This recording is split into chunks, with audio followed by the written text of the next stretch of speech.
The news at 5:30 starts right now. Well, the winds are picking up and it's going to be even windier around the Alamo City, but there's much more to think about than just tying down your outdoor items. Yeah, Sarah Spivey is here and she'll be along in just a bit with some tips to keep in mind for that windy weather just a little bit later in the show. Plus, 2 reasons we got the shack back: our local media, KSAT 12, and the citizens of San Antonio.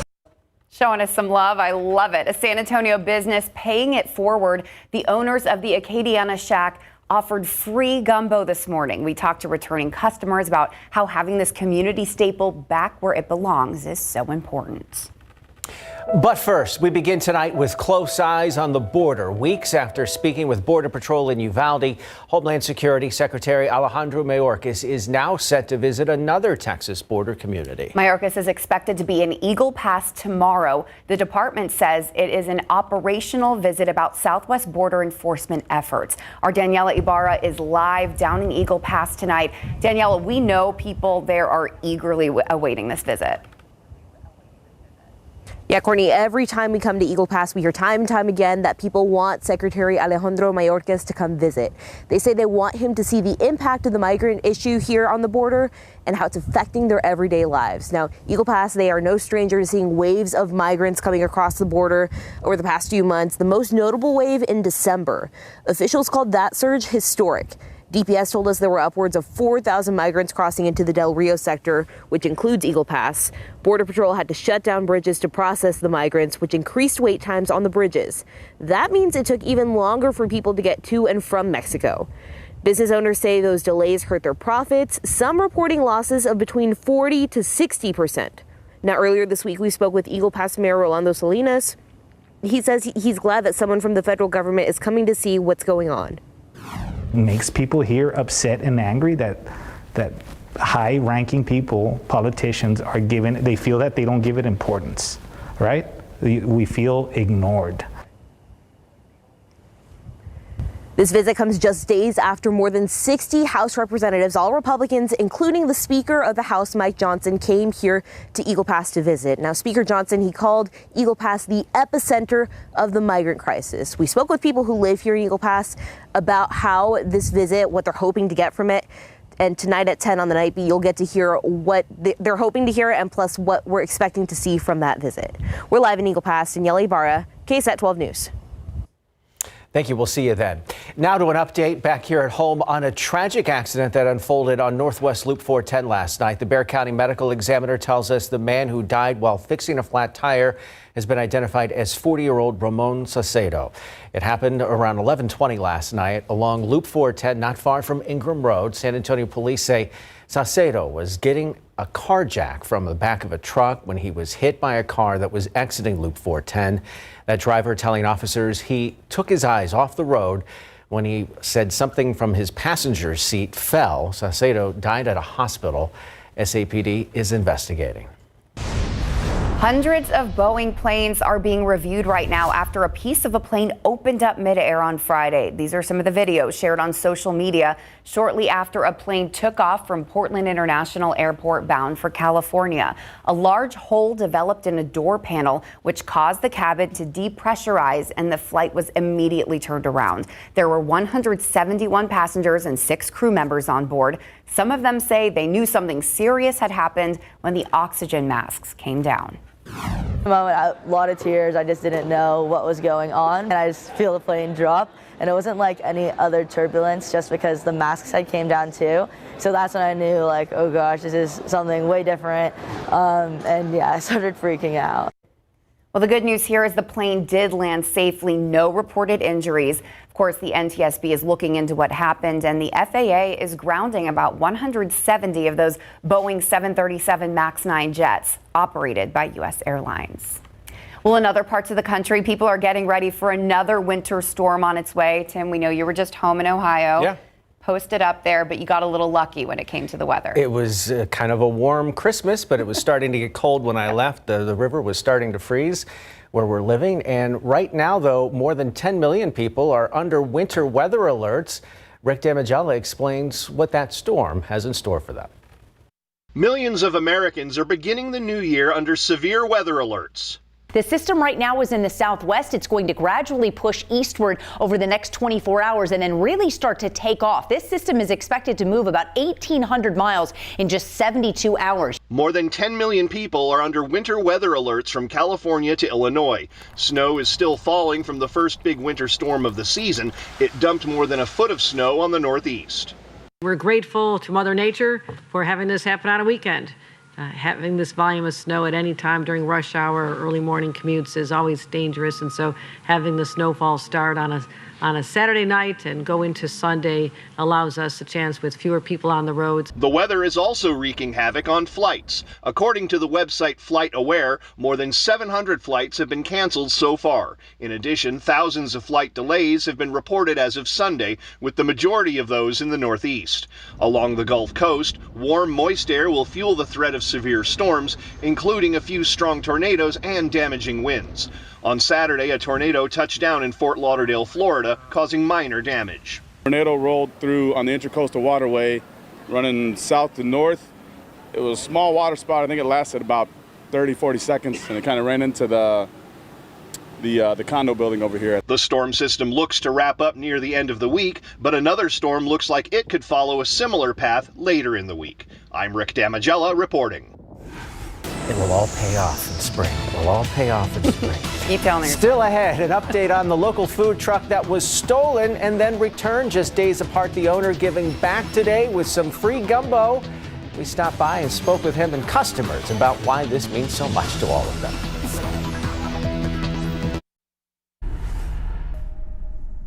Sharing memories and a moment of silence. Friends and family honored the life of 6-year-old Hosanna Sancho after she died this past week. Coming up tonight in the Night Beat, hear from her family who say they're always going to remember her big smile and her even bigger heart. It's one of a kind. Now to some feel-good news for San Antonio today. The Acadiana Shack is back. And today, the owners were offering free gumbo to anyone who showed up as a way to say thank you for their continued support.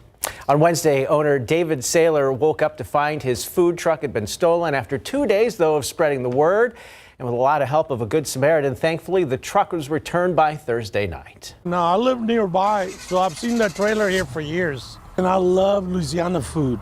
And then just coming to get some free gumbo, that was the plus. Gumbo and free? Boy, we're checking all the boxes here. We talked with the owner who was just over the moon with today's turnout. It just reinforces our support of regular guests and that continuity. But the exciting thing, Lexi, is we've got a lot of new people coming through that have never had gumbo from Acadiana. And we really appreciate it, and we welcome them in. Ooh-wee. I wanted some. I'm glad they found that truck because you can tell how many people showed up. They depend on that. It's always the roux that takes the longest. I know. You got to get that right. It's so hard. I feel like I need to make a stop through New Orleans on the way back to Ohio. Yeah, it's on the way, right? Well, not it's really on the way. We might make it on the way. Hey, we are going to get very windy in the next 24 hours. Outside right now it's 63 and it is already breezy. We're seeing winds from the southeast at 20 miles per hour. Tonight, clouds have moved in and by midnight we'll have patchy drizzle. What's up with the weather? A damp start tomorrow morning, breezy tonight, but the biggest story is very windy tomorrow through Tuesday. We're talking wind gusts of 40 to 50 miles per hour. What you need to know to prepare for those gusty winds coming up. Seeing that snow, I'm just soaking up all of the nice days San Antonio has left to give me. I might have gone overboard today. I got a little sunburn. Oh no, Tim. Well, it was a beautiful day. That's what you get. Yeah, maybe a little wind burn coming if you're outside the next couple days. Well, if you spend some time outside, you know that those winds have been picking up and the clouds have moved through. So it is still going to be breezy tonight with winds from the southeast, especially up in the hill country. That's where we could have some gusty winds of up to 40 miles per hour tonight. But our winds in San Antonio are really going to pick up tomorrow. Speaking of tomorrow, we'll start the morning with a bit of dampness, so a little damp for the morning commute. And then the last thing and the most important thing that we're going to talk about is that it's going to be very windy Monday through Tuesday midday with gusts likely of 40 to 50 miles per hour, but there may even be a few gusts higher than that as well. So let's go ahead and talk about the weather setup here. It is quiet across the state of Texas, but you can notice that we are seeing some clouds work their way in from the south. There is a very dynamic system off in the Four Corners region. This is helping to pull in those clouds right now, and it's also going to create some wintry weather for a good portion of the United States. But our biggest impact from this storm system is going to be the winds. There is a small possibility for some drizzle tonight. Drizzle is actually likely. There is a small accumulation of the drizzle tonight. So drizzle likely overnight and even through the early morning hours tomorrow. As far as storms go, it looks like the biggest area impacted by storms will be along I-35 and points to the east. So we're talking areas closer to Houston and off to New Orleans. That's where the storminess is going to be. The biggest impact from this system is for us in San Antonio are going to be the winds. I'm going to take my time and show you the potential wind gusts here. This is tomorrow afternoon at 4 o'clock. So it'll be breezy until tomorrow afternoon, but after tomorrow around noon, it's going to get very windy and very gusty. Take a look, 4 o'clock tomorrow, even in Del Rio, there could be wind gusts as high as 50 miles per hour that early tomorrow afternoon. Then as we head into the evening hours, winds will pick up here in San Antonio. We could easily see wind gusts of 40 to 50 miles an hour. As we head into the overnight hours, it's going to be windy still. So Monday night into Tuesday, as you're trying to sleep, you may actually hear nature's sound machine and a lot of howling outside of the door in the windows because it's going to be very gusty. By about midnight Monday into Tuesday morning, that's when wind gusts are going to be highest around San Antonio, 50 mile per hour wind gusts easily. There could even be wind gusts localized up to 60 miles per hour. That'll continue into the overnight hours Monday into Tuesday, and even in the morning commute on Tuesday morning, we'll still have wind gusts of up to 40 to 50 miles per hour. Then by midday Tuesday, that's when winds will finally calm. So what are the gusty wind impacts that you should think about? Objects will likely be tossed around. We're talking lightweight patio furniture. We're talking trampolines that are lightweight. Even carports, if they're not firmly secured into the ground, they could end up getting tossed around. We're likely going to see mountain cedar increase as well because of those wind gusts. Fire danger will be elevated, so keep that in mind. No outdoor burning whatsoever because any little spark can get flying. And then what's possible, I have to mention this, localized power outages are possible because if a tree limb hits a power line, that could result in an outage. So in your KSAT 12-hour forecast, damp in the morning, right near 60 degrees, then we'll be warming to 70, but it's in the afternoon that the front moves through and we could see wind gusts of up to 40 to 50 miles per hour in the evening. That'll continue through Tuesday in the midday hours, then a light freeze on Wednesday morning to prepare for. But guess what? It gets windy by Friday again, guys. You got a busy job. Yes, we do. Busy job this week, Sarah. Batten down the hatches. Yeah, thank you so much. All right, it was a win in your in scenario for the Jacksonville Jaguars. They did not, and that helped out a couple of teams. And it made a lot of people happy. 3 different teams across the NFL were dependent on Tennessee losing. And for the Texans, winning the division title came down to that game, and the Titans pulled through with the upsets. This afternoon, Spurs visiting Cleveland, and their late rally attempt fell short. Should Pop have called the timeout? Talk about it after the break. Man, you talk about determination, pure grit. Everybody fight to their last play. Yeah. That's what it's about, man. And we punched our ticket. From worst to first in just one season, the Houston Texans are the 2024 AFC South champions. We'll show you how it happened right now in Big Board Sports. Football coverage brought to you by Davis Law Firm. C.J. Stroud and Nico Collins of the Texans made quite the statement on Houston's first play of the game last night in Indianapolis. Stroud threw a 75-yard touchdown pass to Collins for the longest completion by air distance of the ball of both of their careers, according to Next Gen Stats. The rookie quarterback finished with 264 yards in the win that clinched their playoff spot to give him 4,108 passing yards this season, which is the third most by a rookie in NFL history. Stroud shouting out offensive coordinator Bobby Slowick for the play call that led to the monster TD. We didn't think they were going to be in that coverage, but Slow is a dog, man. Slow is that guy.